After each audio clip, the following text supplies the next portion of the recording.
جگر کا کینسر کیا ہوتا ہے سر؟ جگر کا کینسر جو ہے یہ جگر کا اپنا ہی حصہ ہوتا ہے، جو کچھ ایسے سیلز ہوتے ہیں جسم کے اندر جو کہ جسم کی بات نہیں مانتے.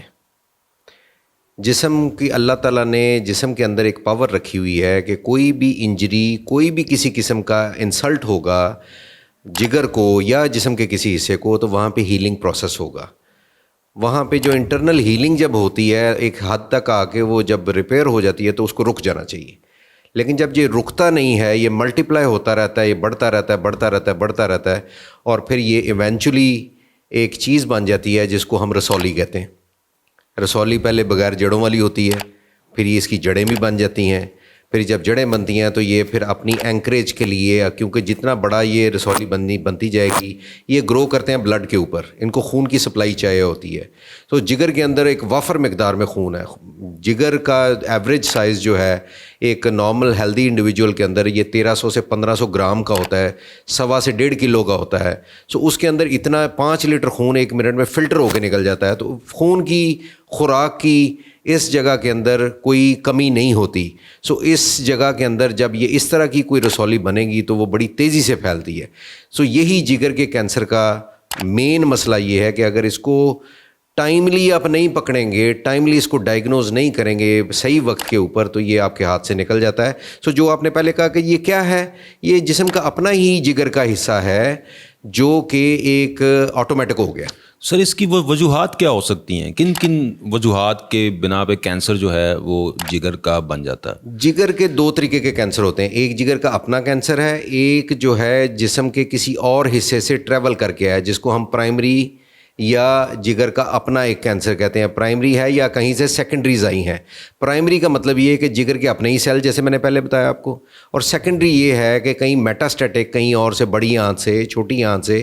جگر بیسیکلی اللہ تعالیٰ نے ایک بڑی سائنس سے یہ بڑی ایک ڈیلیکیٹ مشین بنائی ہے، کوئی جو ایک فلٹر بھی لگے ہوئے ہیں، ریپیئر پروسیس بھی ہے، اور کوئی اگر چیز، کوئی انسلٹ اس کو ہوگی تو اندر ایک چیک میکانزمز لگے ہوئے ہیں. سو جسم کے اندر یہ ایک فلٹر لگا ہوا ہے جو بالکل درمیان میں پڑا ہوا ہے.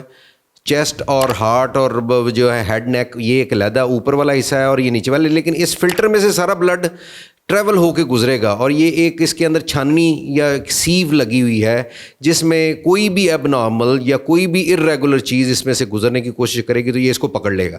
جب پکڑے گا تو پھر یہ اپنی وہاں پہ یا تو اس کو یہ ڈسمینٹل کر دیتا ہے، یا اگر ڈسمینٹل نہ ہو تو یہ جیسے میں نے بتایا کہ یہ خون پہ گرو کرتے ہیں تو یہ اپنی وہاں سے خوراک لیتے ہیں اور پھر وہاں پہ کے اوپر ملٹیپلائی کرنا شروع کرتے ہیں. جگر کے بیسیکلی اللہ تعالیٰ نے 8 حصے بنائے ہیں. یہ 8 حصے مل کے اکٹھے کام کرتے ہیں. سو اس کے جو کینسر ہے جگر کے 8 حصے میں کسی جگہ پہ بھی ہو سکتا ہے.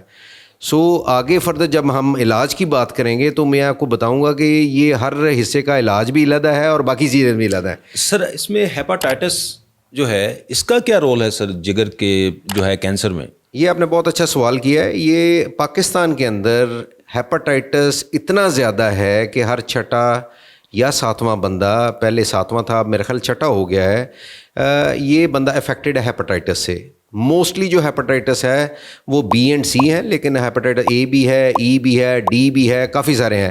لیکن جو مین پرابلم کاز کرتے ہیں مین، وہ بی اینڈ سی ہیں. وہ کیونکہ یہ اسپریڈ کرتے ہیں، اور یہ اسپریڈ کیسے کرتے ہیں؟ یہ بلڈ یا بلڈ پروڈکٹ سے کرتے ہیں، کوئی ڈینٹسٹ وغیرہ سے، حجام سے، بلڈ ٹرانسفیوژن سے، یا یہ نیل کلپرز جو ہیں، یہ نیل کٹرز وغیرہ جو ہیں، اگر کسی پیشنٹ کا آپ نے یوز کر لیا تو اس سے یہ اسپریڈ ہوتے ہیں. اور یہ جب باڈی کے اندر جاتے ہیں تو یہ ہیپاٹائٹس کاز کرتے ہیں. ہیپاٹائٹس مینس کہ جگر کی سویلنگ ہو گئی. جب یہ سویلنگ ہوئی ہے تو اس کے اندر ایک اسٹرکچرل ڈیمیج ہونا شروع ہو جاتا ہے.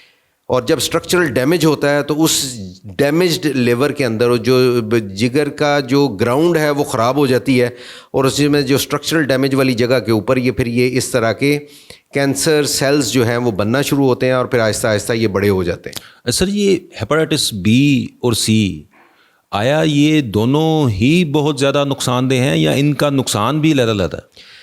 دونوں ہی نقصان دہ ہیں، لیکن اگر ان ٹرمز آف ہم یہ دیکھیں کہ کون کینسر زیادہ پروڈیوس کرتا ہے تو بی کی پوٹینشیل سی سے زیادہ ہے کینسر پروڈیوس کرنے کی. ایک عام انسان کو کتنی دیر بعد اپنے روٹینلی جو ٹیسٹ ہیں وہ کروانے چاہیے تاکہ اگر کوئی کسی کو کوئی جگر کا پرابلم ہو گیا ہے تو اس کو ہم ارلی سٹیج پہ پکڑ سکیں؟ ایک نارمل جو دنیا کے اندر جو روٹین چلتی ہے وہ ایئرلی چیک اپس ہوتے ہیں جی، کہ سال کے اندر اگر ایک نارمل ہیلدی انڈیویجول ہے تو اس کو اپنی کم از کم بیس لائن بلڈز وغیرہ ضرور کرانی چاہیے. مثلاً سر بیس لائن سے آپ بیس لائن کے ساتھ کمپلیٹ بلڈ، مطلب کہ آپ سی بی سی دیکھ لیں، ایل ایف ٹیز دیکھ لیں، اس کے ساتھ رینل پیرامیٹرز دیکھ لیں، ہیپاٹائٹس بی سی، کیونکہ ہمارے پارٹ آف دا ورلڈ کے اندر، اس دنیا کے خطے کے اندر، پاکستان، بنگلہ دیش، انڈیا، ادھر یہ کافی زیادہ ہے. تو اس میں ہمیں اپنی اسکریننگ کرنی چاہیے. یہ جب ہم لوگ چھوٹے تھے اس وقت یہ بی کی ویکسینیشن پارٹ آف امیونائزیشن میں نہیں ہوتی تھی، کہ جو بچوں کے جو حفاظتی ٹیکے لگتے ہیں اس کے اندر بی نہیں تھا. اب آج کل ہے، لیکن یہ جو پاپولیشن جو اب یہ کینسر موسٹلی اوور نائٹ نہیں بنتا، اٹ ٹیکس ایئرز اور ڈیکیڈس، جس میں 20 سال 15 سال پرانا ہیپاٹائٹس ہوا، کئی بندے ٹریٹ کیے، ٹریٹ والے جگر کے اندر بھی اسٹرکچرل ڈیمیج ہو گیا تو وہ آہستہ آہستہ آہستہ آہستہ اندر بن جاتا ہے کینسر. یعنی کہ اگر کسی نے دوائی کھا بھی لی ہے اس کے اندر بھی بن سکتا ہے، تو اس کو بھی اپنا بار بار چیک اپ کرانا چاہیے، سال میں کم از کم ایک دفعہ ضرور کرانا چاہیے. اور جنہوں نے نئی ٹریٹمنٹ کی ان میں تو بہت ہائی چانسز ہوتے ہیں کہ ان میں یہ اس طرح کے علامات اگر آئیں، اور علامات کئی دفعہ نہ بھی آئیں. جگر کا کینسر جو ہے اٹ کین، یہ کئی دفعہ بالکل خاموشی کے ساتھ ہی ہوتا ہے. بخار ہونا شروع ہو جاتا ہے، جب آپ الٹرا ساؤنڈ کرتے ہیں یا بلڈ ٹیسٹ کرتے ہیں تو پتہ لگتا ہے کہ اس میں تو اندر کوئی چیز بیٹھی ہوئی ہے، کوئی اندر ایک رسولی بیٹھی ہوئی ہے. پھر آگے پھر فردر اس کے فردر ٹیسٹ ہوتے ہیں اور ڈائگنوسس ہوتی ہے، پھر ٹریٹمنٹ پلانس بنتے ہیں. کیا سر الٹرا ساؤنڈ بھی روٹینلی کرانا چاہیے لوگوں کو جگر کے لیے؟ روٹینلی تو میں نہیں کہوں گا، لیکن جو کہ جن میں پوٹینشیل، جیسے کسی کے گھر کے اندر کسی کو ہیپاٹائٹس تھا اور اس طرح کا موذی مرض لگ گیا تو آپ نا ان کو ہیپاٹائٹس تو زیادہ کیئرفل رہنا چاہیے. اور دوسری یہ کہ اگر ڈائگنوز ہو گیا تو اس کو پھر ان ٹریٹڈ نہ چھوڑیں. جیسے ہیپاٹائٹس سی کا پتہ لگا ہے تو وہ کہتے ہیں مینوں تو کچھ بھی نہیں، میں تو بالکل ٹھیک ہے، میری بھوک بھی ٹھیک ہے. لیکن اس کا مطلب یہ نہیں ہے کہ آپ کو یہ بعد میں آپ کو یہ ڈیمیج نہیں کرے گا. وہ اندر آہستہ آہستہ آہستہ آہستہ ڈیمیج کرتا رہتا ہے. وہ اندر سے پتہ تب لگتا ہے جب آپ کا لیور فیلنگ سائڈ پہ چلا جاتا ہے، اور جی وہ ٹھڈ سے پانی بن گیا، وہ اکھاں پیلیاں ہوئی نے. اور پھر جب آپ ٹیسٹ وغیرہ کراتے ہیں اس وقت it's too late then. Yes, وہ accordingly patient to patient vary کرتا ہے، لیکن پھر وہ حالات جو ہے جس کو آپ ارلی کنٹرول کر سکتے ہیں، وہ حالات کنٹرول سے پھر کئی دفعہ باہر بھی چلے جاتے ہیں. اور جو ہمارے او پی ڈیز کے اندر، ہمارے کلینکس کے اندر پیشنٹس آتے ہیں، وہ انفارچونیٹلی ویسٹ کی بجائے یہاں اس پارٹ آف دا ورلڈ میں بہت ایڈوانس سٹیجز کے اوپر آتے ہیں، کیونکہ وہ اس کو نگلیکٹ کرتے ہیں، اس کو ٹائملی نہ ڈائگنوز کرانے کی کوشش کرتے ہیں، نہ اگر پتہ لگ بھی جائے تو اس کو ٹریٹ نہیں کرتے. جی سر، ہمارے ہاں عام طور پہ جو کالا یرکان ہے یا ہیپاٹائٹس سی ہے اس کو لوگ زیادہ خطرناک سمجھتے ہیں بنسبت ہیپاٹائٹس بی کی. تو سر اس میں خطرناک زیادہ کون سا ہے؟ یہ عرف عام میں ایک ورڈ کالا یا سفید تو ہم نے کہیں نہیں پڑھا کتابوں کے اندر، لیکن یہ کہ موسٹلی یہ آپ یو آر رائٹ کہ یہ کہتے ہیں کالا یرکان. کالا یرکان ہم اس کو کہتے ہیں جو کہ آگے فردر کمپلیکیٹ ہوتا ہے، جس میں بی اینڈ سی دونوں ہیں. ٹھیک ہے، بی اور سی دونوں کو ایز اے کالا یرکان میں ویگ ٹرمز کے اندر عرف عام میں اس کو کالا یرکان کہتے ہیں. تو یہ دونوں ہی آگے فردر لیور فیلئر بھی کرتے ہیں اور لیور کینسر بھی پروڈیوس کرتے ہیں. اچھا سر، اگر کسی کو کینسر ہو چکا ہے اور اس کے بعد اس کو کیا کیا ٹیسٹ کروانے چاہیے اور اس کے علاج کا کیا آپشن ہے؟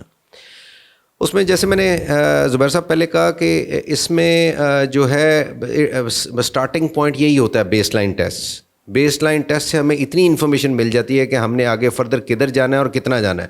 بیسیکلی کوئی بھی بیماری جب آ جاتی ہے تو اس کو ہم نے گریڈ کرنا ہے.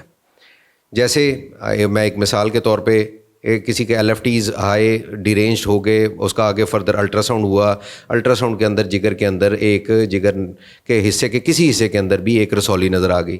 سو وہ رسولی جو ہے وہ کسی طریقے سے بھی ابھی ڈائگنوسٹک نہیں ہے.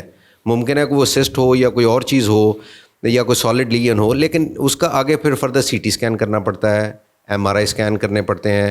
کچھ کینسر کے لیے بلڈ ٹیسٹ بھی ہوتے ہیں، وہ کرنے پڑتے ہیں. پھر اس سارے ڈیٹا کو ملا کے مریض کو دیکھ کے تو پھر ایک ڈائگنوسس بنایا جاتا ہے. پھر اس کی جگر کی حالت کیا ہے، اور جگر کے اندر ریزرو کتنے ہیں اور مریض کی ایک کلینکل حالت کیا ہے، اس ساری چیزوں کو مد نظر رکھتے ہوئے پھر ایک ٹریٹمنٹ پلان ہر پیشنٹ کے لیے انڈیویجول کے لیے ایک علیحدہ ٹریٹمنٹ پلان بنتا ہے، پھر وہ ایک پلان اور ٹریٹمنٹ ڈیوائس کیا جاتا ہے تاکہ اس کو آگے فردر لے کے چلیں۔ تو کیا سر جگر کا جو کینسر ہے یہ قابل علاج بھی ہے؟ یہ بالکل قابل علاج ہے، کیوں نہیں ہے، بالکل۔ اس کو کئی موڈیلٹیز ہیں، کئی طریقے سے اس کا علاج کیا جا سکتا ہے۔ جیسے میں نے عرض کیا کہ اگر اس کے جگر کے فنکشن ٹھیک ہیں، اس کا ارلی ڈائگنوسس ہو گئی ہے، اس کو نہ خون کی الٹی آئی ہے، نہ کالے پخانے آئے ہیں، نہ بیہوشی غنودگی ہوئی ہے، نہ پیٹ میں پانی پڑا ہے، اس کا مطلب یہ ہے، اور اس کو بھوک ٹھیک لگتی ہے، اس کا مطلب یہ ہے کہ اس کے جگر میں ابھی جان ہے، اور جگر میں اتنا فنکشنل ریزرو ہے کہ اگر اس کے جگر کے اندر رسولی آ جائے تو اس کو ہم سرجری کر کے، جس کو ہم لیور ریسیکشن کہتے ہیں، اس کو نکالا جا سکتا ہے، اور جب وہ نکل جائے تو باقی جگر تو اپنا کام کر رہا ہے۔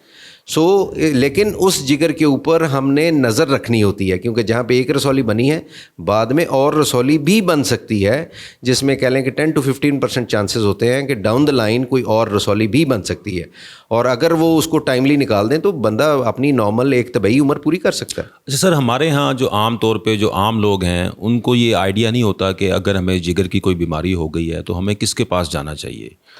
اگر سر اس کو سرجری کی ضرورت ہے تو کیا ہر سرجن جو ہے وہ جگر کی سرجری کر سکتا ہے؟ یہ آپ کا مینلی ہمارا جو ہیلتھ سسٹم ہے اس کے اندر ٹھیک ہے، ایکسیس پیریفرل ایریاز میں اتنی نہیں ہوتی، لیکن ہم نے تو ایجوکیٹ کرنے کی کوشش کی ہے، کافی حد تک بہتری آئی ہے کہ ڈریننگ ایریاز بن گئے جہاں پہ ہم جی پیز کو، بیسک ڈاکٹرز کو، پوسٹ گریجویٹ اسٹوڈنٹس کو ہم کالجز میں جا کے، یونیورسٹیز میں جا کے اویئرنیس کریٹ کرتے ہیں کہ اگر کوئی اس طرح کا پیشنٹ ہو تو اس کو ٹائملی اگر ریفر کر دیں گے تو اس کو ہم ایک بہتر علاج اس کے لیے ڈیزائن کر سکیں گے اور اس کو زیادہ بہتر آ جائے گا۔ جو آپ کا کوشچن ہے کہ ہر بندہ نہیں اس کو آپریٹ کر سکتا، اس کے لیے اسپیشل ٹریننگ کی ضرورت ہوتی ہے، اس کے ساتھ اسپیشل گیجٹری ایک انسٹرومنٹس ہوتے ہیں، جگر کو کاٹنے والے انسٹرومنٹس علیحدہ ہوتے ہیں، رب کیجز کو ایکسپوجر لینے کے لیے وہ انسٹرومنٹس علیحدہ ہوتے ہیں، اور باقی اور چیزیں بھی کافی ساری ہوتی ہیں جو کہ ہر سرجن کے پاس اویلیبل نہیں ہوتی، یہ اسپیشلسٹ سینٹر میں ہی اویلیبل ہوتی ہیں۔ تو سر پاکستان میں کتنے سینٹر ہیں جو جگر کا یعنی کہ کمپلیٹ علاج کر رہے ہیں اور کمپلیٹ پیکج ہے؟ یہ ڈپینڈ کرتا ہے، جگر کا علاج تو جو ہے گیسٹرونٹولوجسٹ جب میڈیکلی اپنا ٹریٹ کر لیتے ہیں اور پھر سرجری کی ضرورت پڑتی ہے تو پنجاب کے اندر پبلک سیکٹر میں ہیں، پرائیویٹ سیکٹرز میں بھی ہیں۔ پنجاب میں موسٹلی جو لیور ٹرانسپلانٹ کی اگر آپ پوچھنا چاہ رہے ہیں تو وہ شیخ زائد کے اندر ہے، اور یہ پی کے ایل آئی جو کڈنی انسٹیٹیوٹ ہے اس کے اندر ہو رہا ہے، یہ گورنمنٹ سیکٹر میں ہے۔ باقی پرائیویٹ سیکٹرز کے اندر حمید لطیف میں ہم لوگوں نے کچھ کیے ہیں، مجھے موقع ملا بیریا کے اندر کام کرنے کا، وہاں پہ بھی ہم لوگوں نے کیے ہیں، شفا میں ہو رہے ہیں، اور بھی ابھی کافی اپ کمنگ سینٹر قائد اعظم ہے، انٹرنیشنل ہاسپٹلز ہیں، مطلب اس طرح کے سینٹرز ہیں جو کہ ابھی بہت تھوڑے ہیں، بہت زیادہ چاہیے، ڈیزیز برڈن ہیوج ہے۔ آن دی ایوریج اگر ہم اپنا رجسٹری یا ڈیٹا جو کہ بڑا ویگ ہے اس کو اگر آپ اسٹڈی کریں تو ہر سال تقریباً 1300 سے 1500 پیشنٹس ہیں جن کو ہر سال لیور ٹرانسپلانٹس کی ضرورت ہے، اور لیور سرجریز کو تو نکال دیں، اس میں سے لیور سرجریز تو ہم بے شمار کر رہے ہیں، شیخ زائد میں بھی کر رہے ہیں، پرائیویٹ سیکٹرز میں بھی کر رہے ہیں، لیکن جو ہم کیٹر کر پا رہے ہیں وہ تقریباً 300 سے 400 بڑا زور لگانے کے بعد ہم اتنا پیشنٹس کو ہیلپ آؤٹ کر رہے ہیں، جس میں سے ابھی پورے پاکستان میں، ہاں جی پورے پاکستان کے اندر ابھی بھی 800-900 پیشنٹس ایسے ہیں جو کہ علاج کے بغیر کیونکہ ان کو مہیا نہیں ہے تو وہ اپنے اللہ کے پاس چلے جاتے ہیں۔ تو ہمیں کوشش تو یہی کرنی چاہیے کہ اور بھی سینٹرز پرولیفریٹ کریں، اسی چیز کو مد نظر رکھتے ہوئے ہم نے اپنی جو ہے نیکسٹ جنریشن آف سرجنز کو تیار کرنے کی کوشش کر رہے ہیں تاکہ اور بھی زیادہ ڈاکٹرز ہوں اور لوگوں کو فیسلٹی پرووائڈ ہو۔ سر بہت شکریہ۔